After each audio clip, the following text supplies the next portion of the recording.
खतरे का एहसास करके बताते रहे, लेकिन उस पर कोई ध्यान नहीं दिया गया, इसलिए कि वो सबकी साजिश से हो रहा था। कोई रिपोर्ट आवे, कोई कुछ कहे, लेकिन सच तो सच है। उनके शरीर को आप देखेंगे, कहीं नहीं कह सकता कि कोई आदमी, बीमार आदमी मरा है। हमारे सामने कोई खड़ा न हो जाए उससे पहले उसको मिटा दो, ये राजनीति हो रही है आज देश में। मुख्तार अस्पताल जेल से जब लाए गए हैं, तो जो स्ट्रेचर पर उनकी तस्वीर दिखाई जा रही मीडिया के माध्यम से, वो ही साफ बता रही कि वो वहीं मर चुके थे। आरोप लगाने वाला मैं कौन होता हूँ? जिनको जहर दिया गया उन्होंने आरोप लगाया।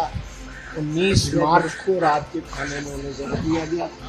जो कार्रवाई करनी है सब कोर्ट के माध्यम से और न्याय के रास्ते से आगे बढ़ेगी। 2 दिन उन्होंने अपनी रात कैसे बिताई होगी ये मैं सोच सकता हूँ। जब आज 3:30 बजे मुझे टेलीफोन पे उन्होंने कहा है कि मैं इस हालत में भी नहीं हूँ कि मैं जेल के डीसी रूम तक जा सकूं बैरिक से। खतरे का एहसास करके बताते रहे, लेकिन उस पर कोई ध्यान नहीं दिया गया, इसलिए कि वो सबकी साजिश से हो रहा था। ध्यान क्यों दे? इतनी जघन्य घटना होने के बाद मुझे तो पूरी आशा थी कि सर्वोच्च न्यायालय या उच्च न्यायालय खुद संज्ञान लेगा कि इस घटना की कोई न्यायिक जांच करावे, लेकिन अब तक कोई ऐसी सूचना नहीं मिल रही है। बहरहाल हम सबको ऊपर वाले पे भरोसा है, वो जरूर इस षड्यंत्रकारियों से बदला लेगा। कोई रिपोर्ट आवे, कोई कुछ कहे, लेकिन सच तो सच है।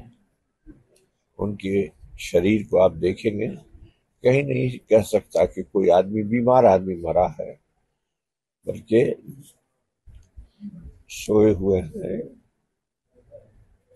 और उनके साथ बहुत बड़ा धोखा किया। सबसे यही कह रहे हैं कि भाई वो इतने दिन के लिए दुनिया में आए थे, हम सब सब्र से काम लें और ऊपर वाले ईश्वर पर, अपने अल्लाह पर भरोसा रखें। वो सब देख रहा है और उसकी देर नहीं। अब राजनीति नहीं रह गई। अब तो हमारे सामने कोई खड़ा न हो जाए उससे पहले उसको मिटा दो, ये राजनीति हो रही है आज देश में। कोई राजनीति नहीं है। आपको लगता है जेल में भी सेफ नहीं है कोई? जो जेल कोई नहीं है जो जेल में है। बस उस ऊपर वाले ने उसकी अभी मौत नहीं लाई है, इसलिए वो चल रहा है। कल रोजाना जेल में घटनाएं हो रही हैं, कोई सुरक्षित नहीं है। कि कोर्ट को संज्ञान लेके खुद ही इस घटना की जांच करानी चाहिए। मुख्तार अस्पताल जेल से जब लाए गए हैं, तो जो स्ट्रेचर पर उनकी तस्वीर दिखाई जा रही मीडिया के माध्यम से, वो ही साफ बता रही कि वो वहीं मर चुके थे। आरोप लगाने वाला मैं कौन होता हूँ?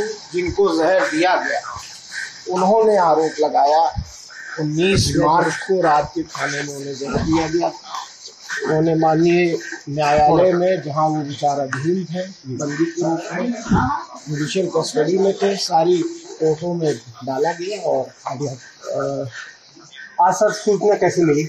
मीडिया के माध्यम। आगे क्या कार्रवाई करेंगे सर आप लोग? आगे जो है सब होगा। अब ये कोई समय नहीं है कार्रवाई बताने का। सब आप लोग भी इंसान हैं, मैं भी इंसान हूँ, और आप लोग को पता है कि मेरे ऊपर क्या बीत रही है। सर वो तीसरी जांच की मांग करेंगे? बिल्कुल करेंगे, और जो कार्रवाई करनी है सब कोर्ट के माध्यम से और न्याय के रास्ते से आगे बढ़ेगी। और हमें न्यायपालिकाओं पर पूर्ण विश्वास है। किसकी संलिप्तता लगती है आपको?